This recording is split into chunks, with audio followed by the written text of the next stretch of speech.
dalam bahasa Indonesia. Sama seperti kata-kata fitnah juga, zakat fitrah dan semacam itu kadang-kadang penempatan atau penggunaannya itu tidak sesuai dengan sebagaimana mestinya. Adapun aksi silaturahim itu sebenarnya ada bertingkat-tingkat sebagaimana yang dibahas dalam Umdatul Qari juz 22 halaman 90. Walisilah darajat. Ya. Al-Qadi Iyad berkata walisilati darajatun. Silaturahmi itu bertingkat-tingkat.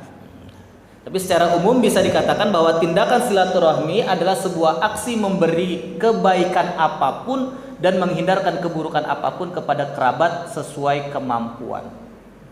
Ibnu Abi Jamrah berkata di sini, wal ma'nal jami' isalu ma amkana minal khairi wa daf'u ma amkana minasyarri bihasbit thaqah. Jadi yang dimaksud dengan silah, menyambung silaturahmi ini adalah apa?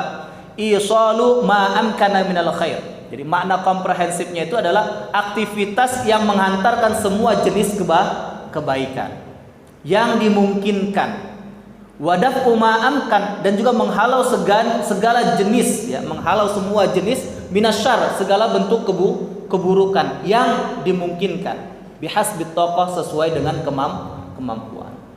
Dalam kitab Fathul Bari juz 10 halaman 418.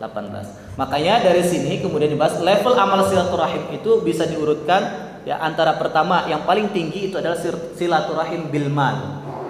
Silaturahim dengan harta. Lalu di bawahnya ada silaturahim bil khidmah.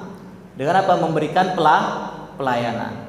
Kalau kemudian silaturahim biz ziarah, silaturahim dengan cara mengunjungi.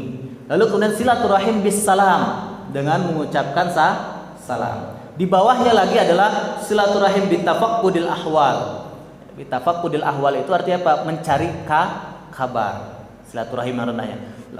Paling rendahnya lagi adalah silaturahim bikaffil adza atau bil kaffi anil adza. Bisa bikaffil adza dia mudhaf wal mudhaf ilaih atau menjadi istilahnya mubtada khabar bil kaffi anil adza. Itu silaturahim dengan cara apa? Menghindari memberi kerusakan ataupun menyakiti orang lain. Oke, kita coba bahas satu persatu. Tingkatan tertinggi daripada silaturahim itu adalah bilma. Tadi kita tahu mana dasarnya adalah silaturahim itu adalah menyambung kekerabatan, ya, seperti itu ya Pak. Bilma. Ini tingkatan tertinggi. Bahkan ini adalah hukum asal silaturahim. Jadi hukum asal silaturahim dalam Islam, makanya kemudian kan ada hadis katakan man ahabba ayyusatalahu fi rizqihi wa yunsha'alahu fi atharihi falyasil rahimahu. Barang siapa yang ingin suka mau diperluas rezekinya, dipanjangkan umurnya, ya kan, maka hendaklah dia menyambung tali silaturahim. Nah, karena asal hukum daripada silaturahim ini adalah tujuannya adalah bilmal, dengan harta. Artinya apa? Silaturahmi yang benar itu hukum asalnya adalah menyisihkan harta untuk diberikan kepada kerabat yang membutuhkan. Ini hukum asal daripada silaturahim. Dan ini merupakan yang tingkat tertinggi. Karena jarang orang kita bersilaturahim langsung menyisihkan harta. Itu yang jarang dilakukan. Yang penting hanya sekedar ketemu, say hello, sapa, dan juga nanti kita lihat di bawah. Jadi silaturahim hukum asalnya adalah menyisihkan harta untuk diberikan kepada kerabat yang membutuhkan. Makanya kalau orang tua kita dulu kan kalau ada cucunya, ada ponakannya datang sama macam, itu pasti dikasih entah apa namanya permen, ya, jajanan, ataupun kemudian bahkan uang. Itu seperti ini. Ini menyisihkan harta untuk diberikan kepada kerabat yang membutuhkan. Jadi bukan hanya sekedar menyapa, ya kan, atau mengunjunginya. Apa dalilnya Pak? Nah, dalil yang menunjukkan bahwa Allah memerintahkan agar kita menyantuni kerabat dengan harta, ya, dan bahwa itu adalah silaturahmi adalah ayat dalam surat Al-Isra ayat ke-26. Wa atidzal qurba haqqahu wal miskina. Berilah hak kepada kerabat dan orang-orang miskin. Wa ati, berikan. Dzal qurba berarti apa? Qarib, orang-orang terdekat. Haqqahu, hak mereka. Hak itu apa? Setiap harta kita pasti ada hak milik orang lain. Milik siapa saja akan disebutkan ada banyak. Salah satunya Pak, dzal qurba, orang-orang terdekat kaum kerabat. Nah, maka dalam ayat ini Allah memerintahkan kepada kita agar memberikan hak kepada kerabat. Nah, makna hak kerabat ini ya masih umum. Nah, tetapi ketika lanjutan ayat berisi perintah memberikan hak kepada orang miskin, maka menjadi jelas bahwa maksud hak kerabat itu adalah seperti apa. Berarti apa? Kalau kita memberikan sedekah kepada orang miskin, masa kita tidak memberikan juga sedekah kepada orang lain. Bahkan kan kalau dikatakan dalam hadis yang lain, idza anfaqar rajulu, ya kan, binafsihi, jika seorang laki-laki, seorang pria bekerja mencari nafkah untuk keluarganya, wa huwa yahtasibuha, lalu dia mengharap keridhaan Allah daripada kerjanya itu untuk kemudian memberikan nafkah kepada keluarganya, kanat lahu shadaqah, maka baginya pahala sedekah. Itu sudah dihitung sedekah. Sedekahnya seorang pria, seorang laki-laki, seorang suami, seorang bapak itu dapat memberi nafkah kepada keluarganya, itu masuk dalam kategori sedekah. Jika dia melakukan itu bukan karena merasa dituntut, ya kan, seperti itu kan, bertuntut untuk ini kan saya ini cuma sekedar gugur kewajiban, bukan, tapi bagaimana kemudian dia ingin membahagiakan ataupun menyenangkan keluarganya. Jadi mukmin yang serius melaksanakan perintah silaturahim, ya, maka dia akan mencari tahu atau ada apa di antara kerabatnya yang nggak punya uang atau misalnya sampai nggak bisa makan. Dia akan mencari tahu apakah ada kerabatnya yang sakit sehingga kemudian membutuhkan biaya pengobatan, dia cari tahu, ya seperti itu. Dan dia juga akan mencari tahu apakah ada kerabat yang tempat tinggalnya nggak layak sehingga harus direnovasi.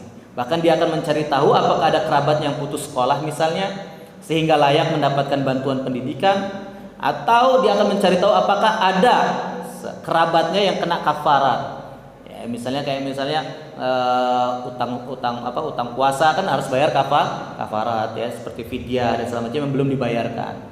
Atau nazar, saudaranya mungkin punya nazar tapi belum tertunaikan, atau bukan diat. Kalau ini mungkin diat di Indonesia mungkin nggak ada, ya, seperti itu, yang ada di negara-negara Timur Tengah karena masih ada pakai sistem kalau nggak jadi kisos kan pakai bayar di diat. Nah, itu seperti itu, denda yang belum terlunaskan di situ. Nah, lalu maka kemudian dia akan mengalokasikan hartanya untuk membantu kerabatnya yang punya masalah keuangan seperti itu dalam rangka melaksanakan perintah Allah terkait silaturahim.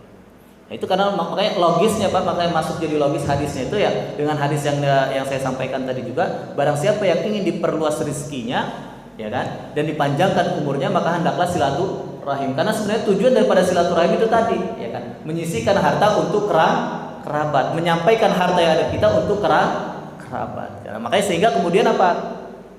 Terrealisasikanlah istilahnya hadis yang barang siapa yang ingin dipanjangkan umurnya, ya kan, seperti itu, dan diperluas rizkinya adalah menyambung silaturahim. Karena kadang-kadang mungkin orang akan berpikir sebenarnya, ya kan, suruh silaturahim kok bisa mempanjang rezeki itu gimana ceritanya? Nah, sebenarnya itu kan seperti itu kan. Orang saya datang ke situ malah kalau misalnya kita datang kita harus bawa, kalau saya dahulu misalnya gitu ya, bawa bawa jeruk, bawa apa kalau misalnya datang. Itu dari mana kok bisa nambah rezeki katanya? Karena sebenarnya ini tadi rahasia sebenarnya daripada silaturahim itu ada silaturahim tingkatan tertinggi adalah bilmal, dengan harta. Nyambung silaturahim. Nah, jadi kalau kita bayangkan Pak, sekarang kalau umat muslim semuanya menerapkan silaturahim dengan konsep yang tertinggi bilmal ini, ya, berapa banyak nasib orang miskin yang akan terangkat istilahnya kita di sini, ya, seperti itu. Akan berapa banyak utang-utang yang akan terlunasi, dan akan berapa banyak kerabat-kerabat saudara-saudara kita yang akan lepas daripada jeratan kesusahan hidup, atau bahkan anak-anak putus sekolah yang bisa melanjutkan pendidikannya jika memang kita datangnya bukan hanya sekedar menyapa ataupun mengunjungi, tapi silaturahim bilmal. Dan ini memang tingkatan tertinggi, bukan yang pertama, ya, tingkatan tertinggi. Nah, dan di masyarakat kita masih banyak ketimpangan yang amat jomplang antara satu keluarga dan keluarga lainnya, padahal masih ada hubungan kerabat. Salah satu penyebabnya ya bisa jadi karena memahami silaturahmi itu sekedar mengunjungi kerabat saat hari raya, hanya sekedar menanyakan kabar, mengirim salam, bertamu, dan bentuk-bentuk lainnya, tanpa pernah berpikir bahwa menyantuni dengan harta itu justru bentuk terpenting daripada silaturahim. Bentuk-bentuk silaturahim dengan cara menyantuni dengan harta itu bisa beragam. Bisa bentuknya nafkah rutin, zakat yang saya katakan itu tadi kan, karena zakat juga untuk keluarga terdekat, al-aqrab yang paling dekat dulu. Kalau kita mau zakat itu jangan kita mau zakat kasih ke yang jauh. Memang masuknya ke dalam 8 golongan itu tadi, tapi 8 golongan itu cari yang terdekat terlebih dahulu. Yang terdekat itu siapa, ya? Kerabat. Sedekah, atau mungkin kalau misalnya nggak enak dia mau dikasih ini zakat saya, ini sedekah saya, ya kasihlah, itu namanya hadiah, ya kan, seperti itu kan. Atau dengan cara menanggung kewajiban nazarnya tadi, menanggung kewajiban kafarat dia, menanggung kewajiban bayar utang, ya kan, ataupun wakaf dan lain sebagainya. Termasuk semakna dengan ini adalah donor darah ataupun donor anggota tubuh yang memang diperbolehkan, ya seperti itu. Jangan yang mendonorkan anggota tubuh yang tidak diperbolehkan. Jika tidak mampu menyantuni dengan cara memberi harta, maka minimal menghutangi. Seperti itu kan. Di sini dikatakan dalam kitab Fathul Bari ini, jika kita nggak mampu menyantuni, misal pun misalnya kita itu karena memang nggak ada alokasi dana khusus untuk menyantuni secara langsung, tapi saya minimal menghutangi. Itu bentuk silaturahim bil mal. Ya. Tapi di sini ya kan, menghutanginya itu jangan berharap untuk kembali. Atau kembalinya lebih. Nah, ini kan dari penyakitnya kayak gitu kan. Ya, saya menghutangi tapi berharap kembalinya lebih. Kalau ngutangi ya hutangi saja. Makanya sebenarnya Pak ada terjadi ikhtilaf ulama ya di sini, ikhtilaful madzhab. Madzhab itu berbeda, berselisih pendapat. Kan sudah jelas kalau yang namanya dalam kajian secara harfiahnya, secara zahiriyah, hutang itu tidak boleh lebih. Tapi bagaimana misalnya kalau misalnya terjadi, kan kita mengenal ada istilah namanya inflasi ya. Tahun ini hutang 5 juta. 5 juta tahun ini dengan tahun depan tuh nggak akan sama nilai 5 jutanya gitu ya Pak ya. Untuk angkanya tetap sama. Itu seperti ini yang kita harus kita coba bentuk mindset cara pandang berpikir kita. Ada ulama mazhab yang mengatakan bahwasanya bahwasanya boleh menambahkan ya kan, seperti itu kan. Uang ataupun besaran hutang itu jika terjadi inflasi. Misal tahun ini 5 juta itu, atau misalnya 5 juta kebanyakan lah, misalnya 2.000 itu bisa dapat 2 permen. Nah, tahun depan uang 2.000 mungkin hanya bisa dapat 1 permen. Nah, sementara kan berarti hutangnya dia 2 permen. Maka kalau kayak gitu harus dibayar yang seharga 2 permen. Karena itu adalah bentuk keadilan. Ini yang kata-katanya. Tapi yang kemudian perlu dikritisi di sini adalah hutang. Masalah hutang itu adalah bantuan. Ya, hutang itu adalah pertolongan, menolong. Nah, dalam menolong tidak mesti harus ada menuntut bentuk keadilan.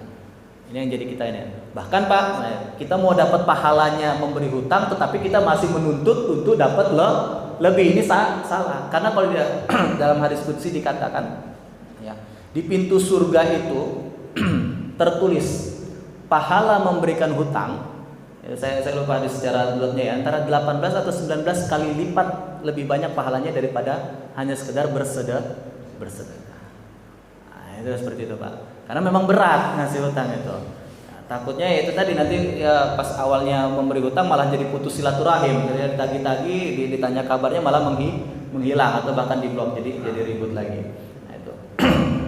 Oke, jadi intinya seperti itu Pak ya. Kalau misalnya nggak bisa menyantuni secara langsung ya, bisa masuk dalam kategori silaturahim bil mal, itu adalah menghutangi. Syukur jika santunan harta ini juga dikombinasi dengan kunjungan. Ya, saya bukan sekedar kamu butuh ini ya, ini saya kirim ya. Nah, itu seperti itu enggak. Tapi kalau sambil datang, sambil lihat, sambil memberi tanpa melakukan selfie. Ya kan bisa ngasih tapi selfie kan kebanyakan sekarang seperti itu. Jadi namanya apa? Menyakiti. Ya kan, saya tatsbauha ada, diikuti dengan apa? Ya kan? Diikuti dengan menyakiti, tatsbauha ada, diikuti dengan menyakiti. Berbuat baik, bersedekah, tapi kemudian apa? Diikuti dengan menyakiti. Karena bisa jadi ya kalau diupload kan menjadi terasa sakit hati. Tapi itulah seperti itu. Baik, itu yang pertama. Silaturahim tingkatan tertinggi adalah bil mal. Yang kedua bil khidmah. Jika tidak mampu silaturahim dengan harta, maka level berikutnya adalah silaturahmi dengan khidmah atau pelayanan. Artinya orang yang tidak punya harta atau punya harta tetapi tidak sampai taraf berlebih, ya, maka dia bisa menjalankan amal silaturahmi dengan memberikan pelayanan yang dimampuinya untuk membantu kerabat. Nah, pelayanan ini bisa berupa sumbangan tenaga, misalnya kayak gitu kan ya, untuk membantu memenuhi kebutuhan kerabat yang butuh tenaga, atau juga bisa sumbangan pikiran untuk memecahkan masalah yang dihadapi kerabat, ya kan? Atau bisa juga sumbangan dalam bentuk apa? Jaringan. Ya, misalnya kerabat butuh apa, kita nggak bisa bantu, tapi saya punya kenalan, coba mungkin. Nah, itu. Ini juga masuk dalam kategori silaturahim bil khidmah. Nah, khidmah ini adalah jenis qada'ul hajah. Khidmah adalah jenis qada'ul hajah yang juga dipuji dalam sejumlah dalil umum. Termasuk khidmah adalah menghalau segala sesuatu yang membahayakan mereka. Jadi termasuk pelayanan di sini juga adalah menghalau segala sesuatu yang membahayakan saudara kita. Ya, misalnya kalau misalnya dia kondisinya lagi bahaya, semacam kita kemudian menghalau atau datang untuk menjaga, melindungi, misalnya seperti itu kan. Misalnya ada keluarga kita, orang tuanya pergi, anaknya sendirian di rumah semacam itu, kita berkhidmah untuk saya datang untuk silaturahim, kemudian menjaga kedua atau menjaga anak-anaknya yang sedang ditinggal kedua orang tuanya, itu juga masuk dalam kategori khidmah. Oke, itu yang kedua. Lalu kemudian silaturahim yang ketiga, bentuk silaturahim yang ketiga ya, itu adalah biziarah. Ini mungkin yang sering kita lakukan. Jika khidmah dengan tenaga atau pikiran juga nggak mampu, maka silaturahim bisa dilakukan dengan sekedar mengunjungi ataupun ziarah. Wajah yang ramah saat berkunjung, ya talaqatil wajh, ya menyempatkan diri untuk duduk bersama, mujalasah, ya berbincang-bincang mukalamah, dan bersikap lemah lembut, talattuf, sudah terhitung silaturahim. Jadi jangan juga silaturahim itu cuman mau masuk dalam kategori ziarah tapi cuman datang, yang lihat udah pergi kan. Tapi harus apa di sini syaratnya dalam ziarah itu? Talaqatul wajh. Ketika berziarah, bertamu itu harus dengan apa? Wajah yang ceria, senyum, optimis, jangan wajah yang cemberut atau bahkan bermuram, bermasam muka. Seperti itu. Diusir nanti kalau kayak gitu kan. Dan kemudian apa? Sempatkan diri untuk duduk bersama, mujalasah, duduk jangan juga karena merasa tinggi segala macam duduknya di sana kemudian kamu ya kan, seperti itu. Lalu kemudian apa? Berbincang-bincang, muka lama. Ya, bincang-bincangnya jangan sekadar basa-basi, tapi kemudian betul-betul bincang-bincang yang kemudian bisa saling menyentuh hati. Dan terakhir adalah talattuf, berlemah lembut. Jadi kalau misalnya datang ziarah tapi marah-marah, itu bukan masuk kategori silaturahim. Kunjungan ziarah atau ziarah ini nggak bisa diremehkan. Ya, ia sangat penting karena tanda penghargaan, cinta kasih dan perhatian, terutama sekali kerabat yang berdomisili di area yang cukup dekat atau jarang bertemu. Ya, jika tidak dikunjungi maka bisa muncul dugaan dan buruk sangka yang bermacam-macam. Apalagi kerabat yang sudah berusia tua. Nah, kunjungan kerabat lain itu benar-benar sangat berharga mereka karena biasanya orang di usia senja itu miskin teman dan banyak kesepian. Ya, itu yang dimiliki ya keluarga. Mungkin kalau teman-temannya sudah di masing-masing. Kalau teman-temannya sekolahnya, teman kuliah, teman kerjanya mungkin sudah masing-masing. Tapi kemudian apa? Keluarga ya kan terdekat, jiran tetangga itu aja bisa jadi harapan mereka ataupun penghibur diri mereka. Termasuk semakna dan kunjungan adalah memenuhi undangan. Wa idza da'aka fa'ajibhu. Salah satu daripada 6 hak antara sesama muslim adalah apa? Jika kamu dipanggil, diundang, maka hendaklah kamu penuhi atau datang. Atau juga termasuk ziarah di sini adalah membesuk orang sakit. Itu silaturahim biziarah. Mengantar jenazah itu juga masuk dalam kategori silaturahim biziarah. Ya. Mendamaikan kerabat yang bertengkar itu juga sama silaturahim biziarah. Membersamai saat mereka gembira atau susah, bahkan amar ma'ruf dan nahi mungkar juga merupakan masuk dalam kategori silaturahim biziarah. Oke, ya Pak ya, jadi tingkatan perawal apa tadi Pak? Bilma. Kemudian bil khidmah. Lalu kemudian biziarah.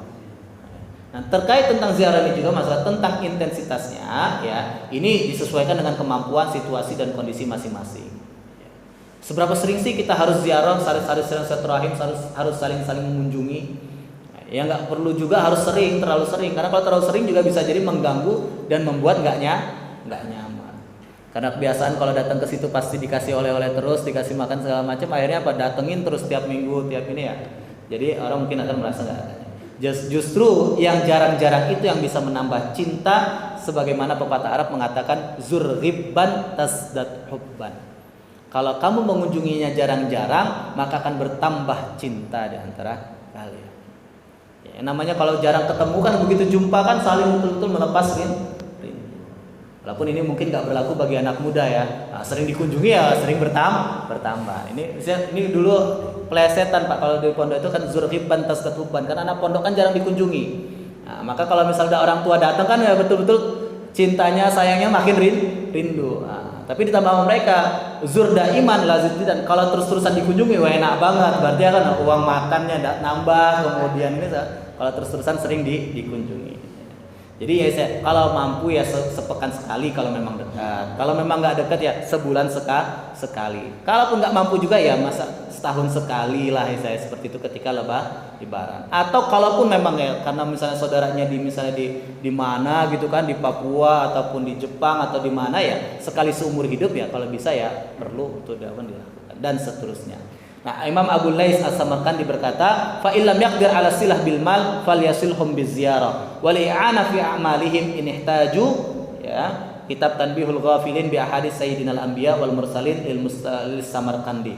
Artinya jika tidak mampu silaturahmi dengan harta, maka hendaknya silaturahim dengan mereka para kerabat itu dengan kunjungan dan membantu pekerjaan mereka jika mereka membutuhkan. Ini dalam kitab Tanbihul Ghafilin halaman safha yang ke-138.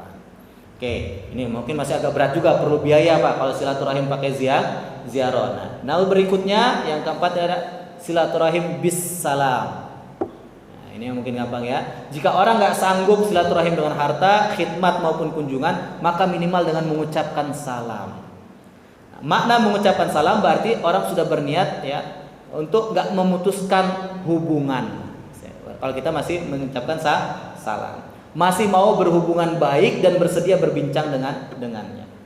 Imam Al-Bazzar meriwayatkan hadis Nabi Muhammad SAW yang menunjukkan bahwa salam termasuk jenis silaturahim adalah An Ibnu Abbas qala Rasulullah SAW bullu arhamakum walau bis salam. Ya, dari Ibnu Abbas ia berkata ya bahwa Rasulullah SAW bersabda, sambunglah tali kekerabatanmu meski hanya dengan mengucapkan salam.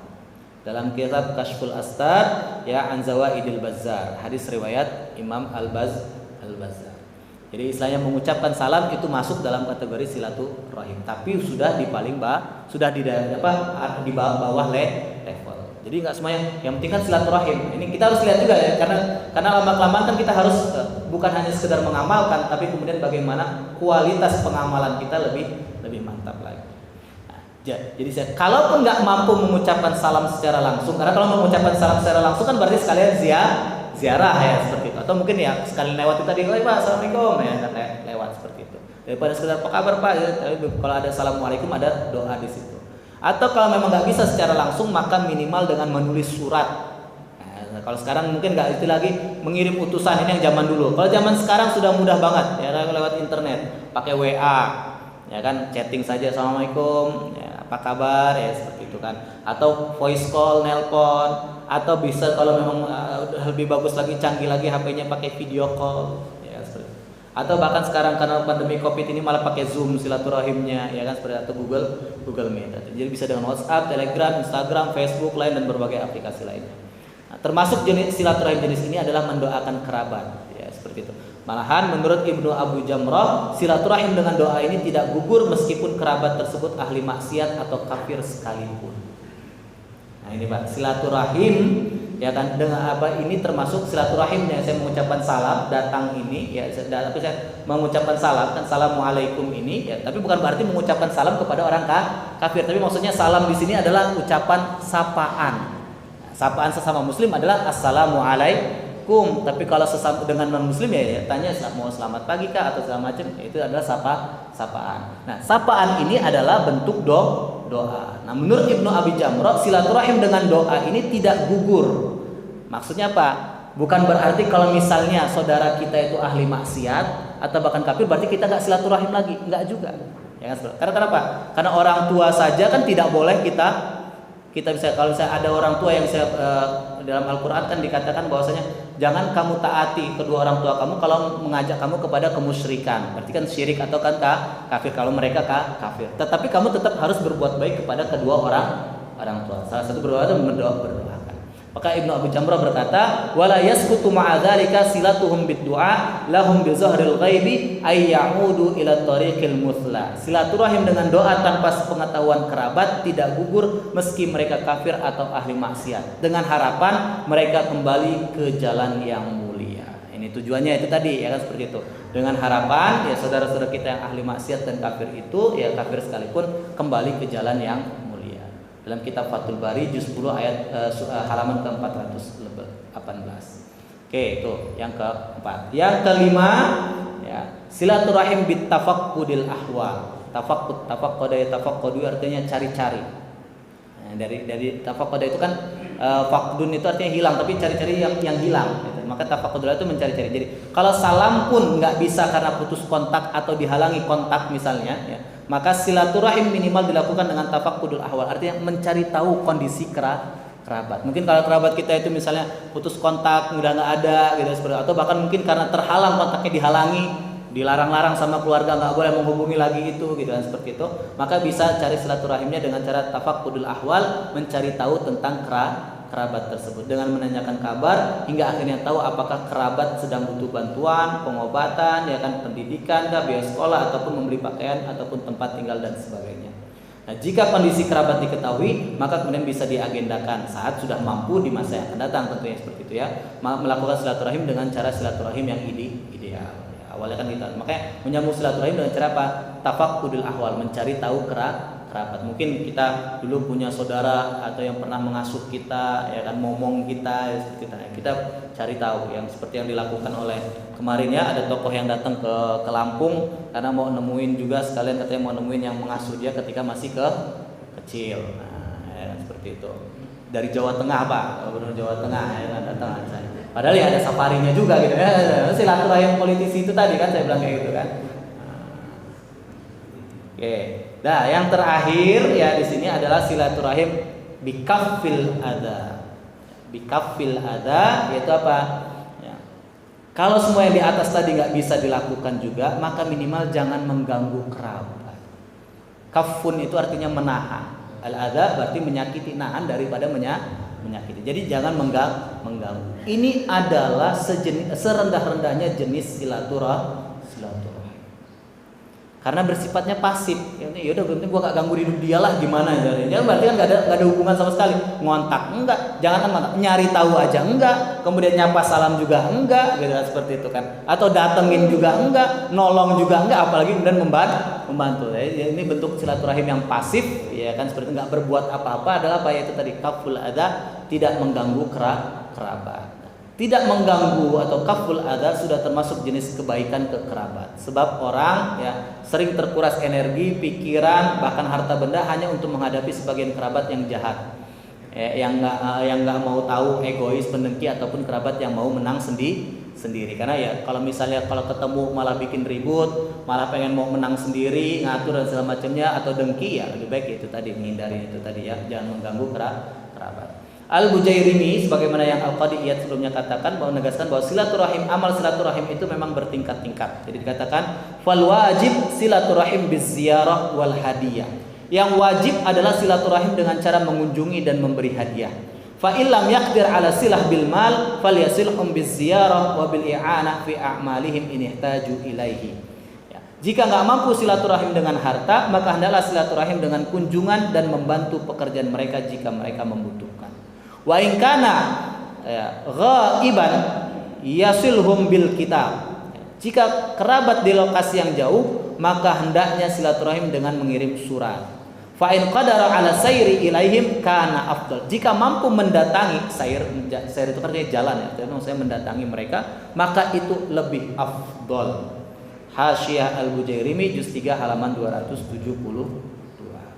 Hanya saja Pak, ya, semua yang sudah kita sebutkan tadi ini, silaturahim dengan harta, silaturahim dengan membantu apa istilahnya tenaga ataupun pikiran jadi pelayanan, silaturahim dengan ziarah mengunjungi, silaturahim dengan mengucapkan salam, silaturahim dengan mencari tahu kabar kerabat, bahkan silaturahim dengan kaful adza ini bukan arti hierarkis bersifat kaku harus itu tahapan-tahapan yang dilakukan, bisa berubah urutannya tergantung kondisi kerabat dari sisi kebutuhannya atau dari sisi pelaku silaturahimnya, dari sisi kemampuan ataupun qudrah. Al-Qadi Iyad berkata, walisilah darajat fa adnaha tarkul muhajarah wa silatuha bil kalam walau bis salam. Silaturahim itu bertingkat-tingkat, yang paling rendah adalah tidak memutus hubungan dengan cara mengajak berbicara meski hanya sekedar salam. Wa yakhtalifu dzalika bi ikhtilafil qudrah wal hajah. Tingkatan-tingkatan itu berbeda-beda tergantung dengan perbedaan kudrah ataupun kemampuan orang yang melakukan silaturahim dan perbedaan hajah ataupun kebutuhan kerabat yang menjadi sasaran silaturahim. Ini dari kitab Umdatul Qari juz 22 halaman 90. Allahumma ja'alna minal wasilina lil arham. Semoga Allah menjadikan kita termasuk orang-orang yang selalu menyambung tali silaturahim. Oke, saya kira itu sebagai pengantar pada kesempatan kajian subuh kali ini. Jika ada yang ingin didiskusikan, saya persilahkan.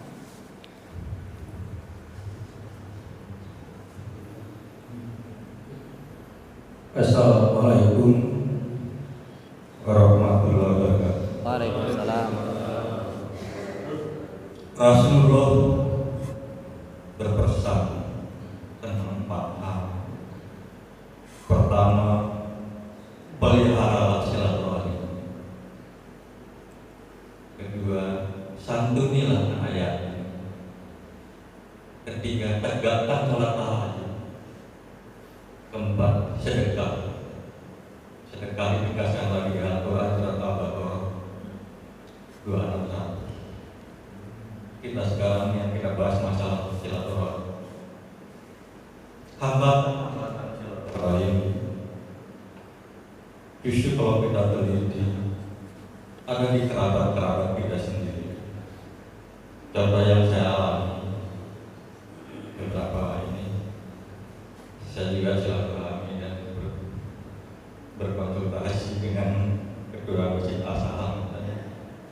Salah satu hambatan silaturahim itu terutama tentang hukum waris. Karena ada kerabat-kerabat kita yang sudah kita jelaskan tentang hukum-hukumnya masih bertahan.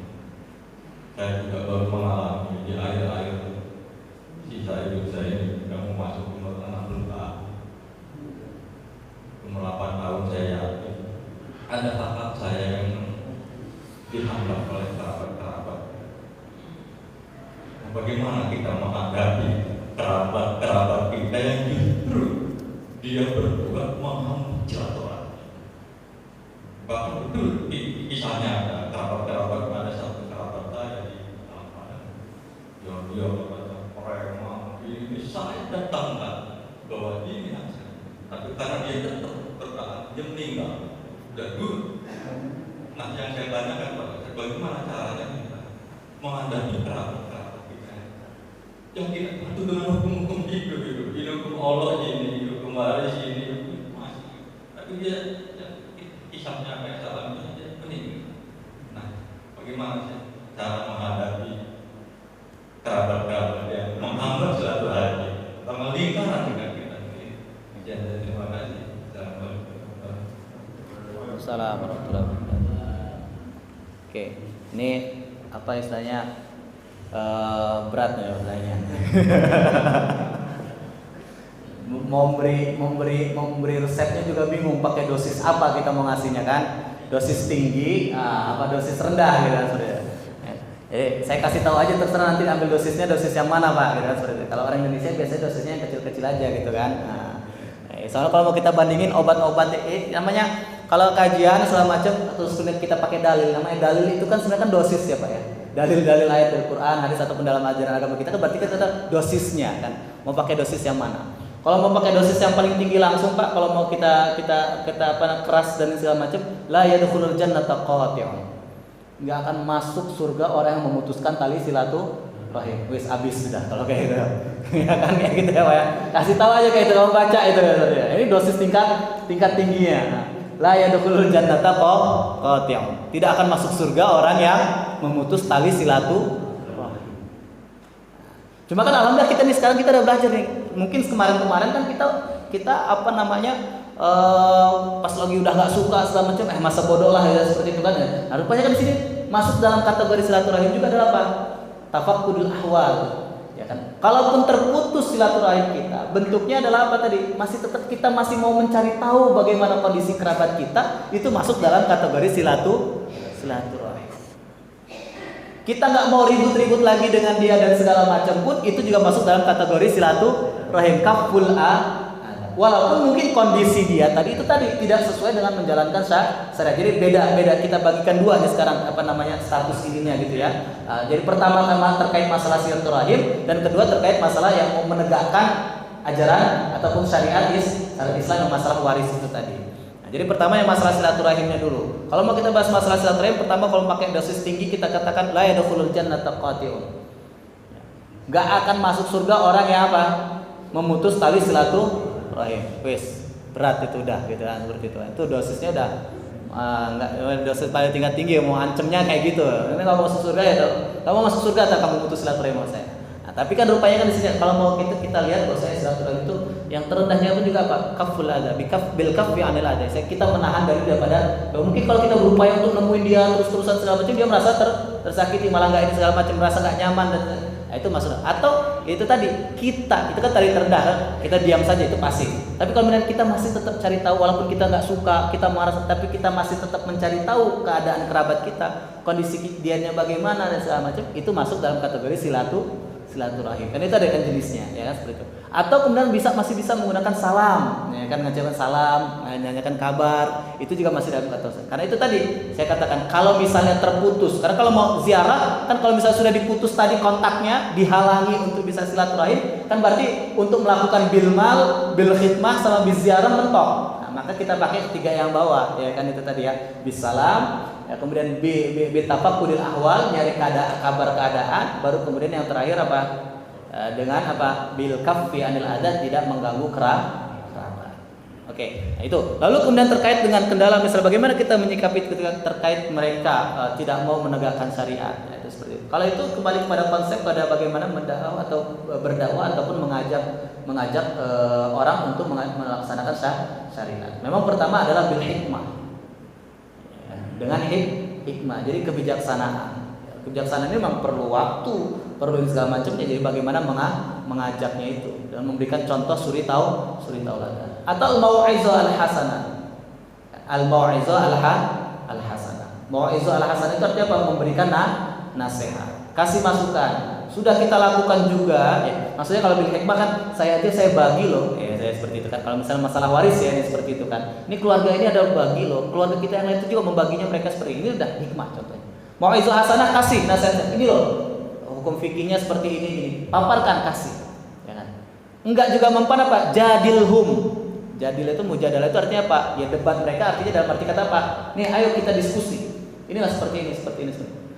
Ketika tiga ini semuanya sudah dilakukan lalu kemudian tidak mempan juga, ya sudah selesai. Karena apa? Kewajiban kita hanya mengajak dan menyampaikan. Ya, sebenarnya tidak ada kewajiban untuk memaksa harus dan kemudian sampai diperangi. Ya, seperti itu. Rasulullah SAW kan dalam berdakwah itu apa? Menyampaikan. Ada paksaan harus masuk Islam kamu. Lalu kemudian akan Rasulullah memerangi. Tatkala Rasulullah mengajak kemudian dibalas dengan keburukan dan kejahatan, maka kemudian baru berperang. Jadi bukan Rasulullah yang memerangi, tapi apa? Membela diri dan mempertahankan marwah ataupun mempertahankan izzah keislaman. Jadi salah kalau dikatakan Islam itu agama yang menyerang. Dan Islam bukan agama yang kapitalis penjajah. Karena Islam dalam berdakwahnya tidak menjajah. Dia menyampaikan, ya kan? Ikut ya alhamdulillah suka, nggak ikut ya segala macam ya. Kalau namanya kita menaklukkan karena kekuatan kita sudah besar saat itu dan menerapkan tidak langsung memerangi duluan. Tapi kalau kemudian dia mengajak, ingat saya cerita ketika Rasulullah SAW mengirimkan surat kepada ya kan kedua imperium besar di zaman Rasul saat itu, ya kan seperti itu Persia dan Romawi. Nah, Rasul mengajak. Nah, tapi kemudian ketika itu oleh Kisra Bizantium ya seperti itu. Kerajaan Bizantium lalu kemudian dibalas malah dengan disobek-sobek dan segala macamnya, lalu kemudian akhirnya perang. Karena sudah melecehkan surat Rasul. Tapi kalau misalnya surat Rasul nggak diapa-apakan, bahkan saya dijawab bahkan ditawarkan. Kalau kita lihat ya Nabi Sulaiman, kita contohkan Nabi Sulaiman juga ya. Nabi Sulaiman mengajak Ratu Balqis ya, atau Ratu Bilqis ada yang mengatakan juga seperti itu. Kemudian diajak untuk taat tunduk kepada Ratu Bilqis, mau dengan sombongnya punya apa sih Sulaiman itu ya seperti itu. Rupanya diintip dan didengar sama Hud ya kan seperti itu. Akhirnya kemudian kasih tahu, oh ya pindahin semua ya. Istilah copy paste kan bagaimana kerajaannya Ratu Bilqis sehingga akhirnya takjub maka kemudian jadi tunduk. Nah, itu seperti jadi kewajiban kita dalam berdakwah berdakwah atau mengajak itu hanya menyampaikan. Tidak boleh ada paksaan atau memaksakan. Maka apa? La ikraha fid din. Nah, dalam menyampaikan kita itu tadi ya tahapannya itu tadi. Coba dengan yang lembut dulu apa? Bil hikmah, suri tauladan. Kasih contoh-contoh. Enggak mempan dengan itu mau'izah hasanah, nasihat. Nasihatnya ya tentunya dilampirkan dengan apa? Dengan ya bukti-bukti ajaran agama ataupun ajaran fikih syariatnya, fikih mawarisnya. Nggak mempan juga, ya ayo coba diskusi benar, ayo kita berdiri. Wajadilhum. Tapi apa? Wajadilhum billati hiya ahsan. Tetapi berdebatnya, berdiskusinya dengan sesuatu yang lebih baik, bukan malah berbantah-bantahan. Berdiskusinya di sini mengajak, ayo kita ini dalam rangka mencari yang terbaik loh. Ya seperti itu. Misalnya Bang, oke, Dek, kamu mau pakai apa? Atau Bang, kamu mau pakai apa? Mau hukum positif apa mau pakai hukum agama? Apa keuntungan pakai hukum positif? Apa keuntungan pakai hukum agama? Itu namanya mujadalah, berdebat, berdiskusi apa? Billati hiya ahsan. Ini loh plus minusnya kalau kita pakai hukum positif. Dinilai dari sisi ininya, dinilai dari sisi ini loh plus minusnya kalau kita pakai hukum agama. Nah seperti ini. Mungkin kalau misalnya ini memang minusnya adalah kalau kita pakai fikih mawaris, ya ini nggak familiar amat di negara kita gitu kan, seperti itu. Ya mungkin ini juga mungkin nggak sesuai dengan adat. Nah, karena kalau adat kita ini anak cowok doang yang dapat gitu kan, anak cewek nggak dapat misalnya kayak gitu kan, seperti itu kan. Atau kalau misalnya yang ada juga istilahnya marga yang di Padang kan, yang di Padang, yang di Sumatera Barat kan yang perempuan yang banyak lebih dapat ya, seperti itu. Ya memang ini minusnya, kita akan dibilang oh nggak ngikutin ini nih, nggak sesuai lagi dengan tetua dan segala macamnya lah ya, seperti itu. Nah, tapi kan apa fadilah keuntungan plusnya kita menggunakan fikih agama, menggunakan syariat agama ya, seperti itu. Dan seterusnya, dan itu seperti itu Pak. Jadi saya rasa ya kita bagi dua tadi itu terkait dengan silaturahim, ya tetap kita harus niatkan untuk bersilaturahim. Kalaupun betul-betul dihalangi, kita masih ada kesempatan di 3 bentuk silaturahim itu tadi. Ya, bisalam. Walaupun mungkin nggak dijawab salam, ya sudah. Tugas kita sudah mengucapkan salam. Mengucapkan salam itu nggak wajib. Yang wajib adalah apa? Menjawab salam. Ya, itu seperti itu. Ya, seperti itu kan, mengucapkan salam nggak wajib, sunnah dia dikata. Tapi kalau kemudian menjawab salam, maka itu hukumnya wajib. Tapi walaupun sunnah, ya dia sunnah muakkad. Awala adullukum ala istilahnya, mau nggak kamu aku kasih tahu, kata Rasulullah SAW, ya kan, seperti itu. Amalan yang saya sangat aku sukai, yaitu apa? Afsyus salama bainakum. Tebarkanlah salam di antara kalian. Nah, ini bisa diartikan secara harfiah, berarti assalamualaikum, tiap ketemu ya assalamualaikum, biasakan saja. Selesai ketemu, yuk jalan assalamualaikum. Nah, seperti itu. Atau diartikan assalam di sini adalah kedamaian. Ya, seperti itu. Dan alhamdulillah kita tinggal ataupun beribadah juga di Masjid Assalam. Sudah pas. Semoga kita masuk juga nanti di fil jannah darissalam, ya kan, seperti itu kan. Amin amin ya rabbal. Oke, saya kira itu. Ada lagi yang lain? Cukup? Oke, cukup. Saya kira itu. Kita tutup dengan doa kafaratul majlis. Subhanallahi wa bihamdika, asyhadu an la ilaha illa anta, astaghfiruka wa atubu ilaik. Assalamualaikum warahmatullahi wabarakatuh.